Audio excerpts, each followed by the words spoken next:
और कच्चा चिट्ठा में इस वक्त की बड़ी खबर इजराइल से आ रही है। अमेरिका को ये खौफ है कि अब युद्ध पूरे पश्चिम एशिया में फैल सकता है और इसी को लेकर अमेरिका के विदेश मंत्री एंटनी ब्लिंकन ने इजराइल के रक्षा मंत्री योव गैलेंट से मुलाकात भी की। इजराइल की राजधानी तेल अवीव में हुई मुलाकात के दौरान ब्लिंकन ने कहा कि अब जरूरत है कि इस युद्ध का दायरा ना बढ़े और जल्द से जल्द इसका समाधान भी निकाला जाए। साफ है कि अमेरिका बहुत ज्यादा इस वक्त दबाव में है।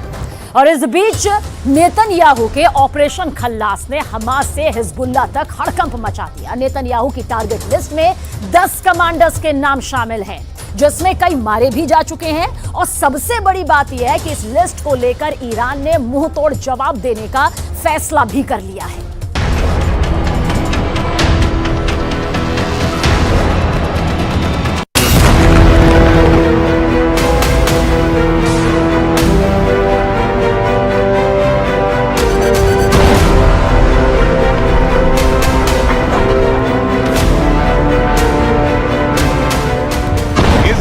ऑपरेशन खल्लास शुरू हो चुका है। ऑपरेशन खल्लास में 10 बड़े कमांडर टारगेट पर हैं और कई मारे जा चुके हैं। कौन जिंदा है, कौन मुर्दा? नेतन्याहू की लिस्ट हमास और हिजबुल्लाह को डराने लगी है।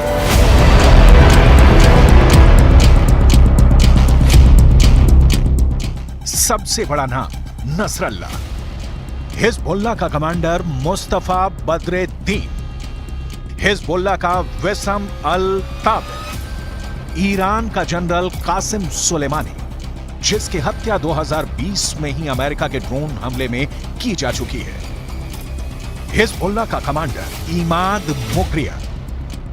इजराइल ने इमाद को 2008 में मार डाला था। सालेह अल अरूरी, हमास के डिप्टी चीफ को इजराइल ने हाल ही में खत्म कर दिया। हमास चीफ इस्माइल हानिया बाकी है। याह्या सिनवार, हमास का सबसे खतरनाक कमांडर जिंदा है या मुर्दा, ये इजराइल भी नहीं जानता। हमास का पूर्व चीफ खालिद मेशाल,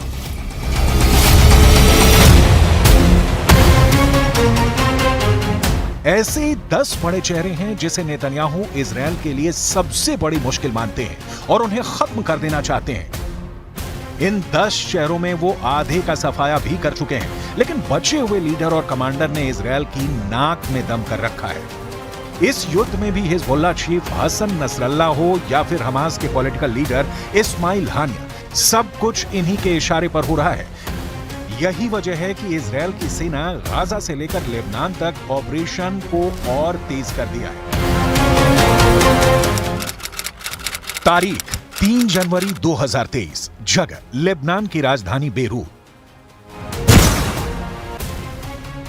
हमास के डिप्टी लीडर सालेह अल अरूरी की बेरूत में ही ड्रोन स्ट्राइक में मौत हुई है। तारीख 8 जनवरी 2023, जगह दक्षिणी लेबनान। मारा गया हिजबुल्लाह का बड़ा कमांडर विसम अल ताबिर, इसकी भी इजराइल के एयर स्ट्राइक में मौत हो चुकी है।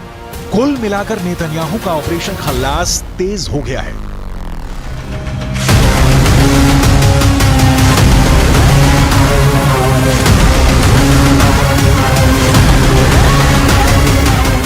एक तरफ लेबनान और दूसरी तरफ गाजा। आईडीएफ की बमबारी, सर्जिकल स्ट्राइक से आगे बढ़कर हिजबुल्लाह और हमास के द एंड वाले ऑपरेशन पर पहुंच चुकी है।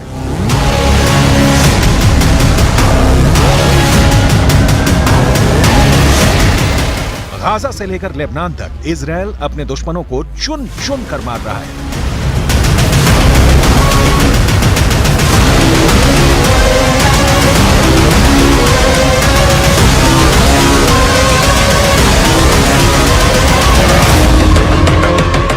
इजराइल के टारगेट पर हमास और हिजबुल्लाह के साथ ईरान के 10 टॉप कमांडर हैं। यही वो 10 सबसे बड़े दुश्मन हैं जिसे नेतन्याहू किसी भी कीमत पर जिंदा नहीं देखना चाहते हैं, क्योंकि नेतन्याहू को मालूम है कि जब तक इनमें से कोई भी एक जिंदा रहेगा तब तक इजराइल के लिए वो खतरा बना रहेगा।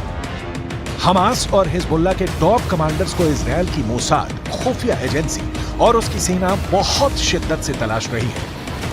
इजराइल ने युद्ध का दायरा गाजा से लेकर लेबनान तक पहुंचा दिया है। ऑपरेशन बड़े पैमाने पर चल रहा है। सबसे लेटेस्ट शिकार बना है हिजबुल्ला का वो कमांडर जिसे लेबनान में कासिम सुलेमानी का खास माना जाता है। कमांडर वेसम अल ताविल को इजरायल ने एयर स्ट्राइक में मार डाला है।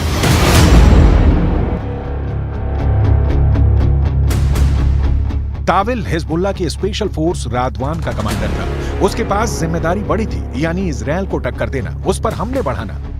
इसलिए उसे दक्षिण में यानी इजरायल की सीमा पर ऑपरेशन का चार्ज दिया गया था। हिजबुल्ला का कमांडर वेसम अल ताविल एक कार में सवार था। वो बहुत खुफिया तरीके से एक लोकेशन पर जा रहा था, तभी इजरायल ने उस पर एयर स्ट्राइक की। 7 अक्टूबर को शुरू हुए युद्ध से लेकर अब तक हिजबुल्ला के करीब 130 लड़ाके मारे जा चुके हैं, जबकि वेसम अल ताविल की मौत ने नसरल्ला को बड़ा झटका दिया है। दक्षिण लेबनान यानी इजरायल के बॉर्डर पर हिजबुल्ला की लड़ाकों की कमर टूट गई है, क्योंकि ये बात नसरल्ला बहुत अच्छी तरह से जानते हैं कि वेसम अल ताविल की तरह उन्हें दूसरा कमांडर मिलना मुश्किल है।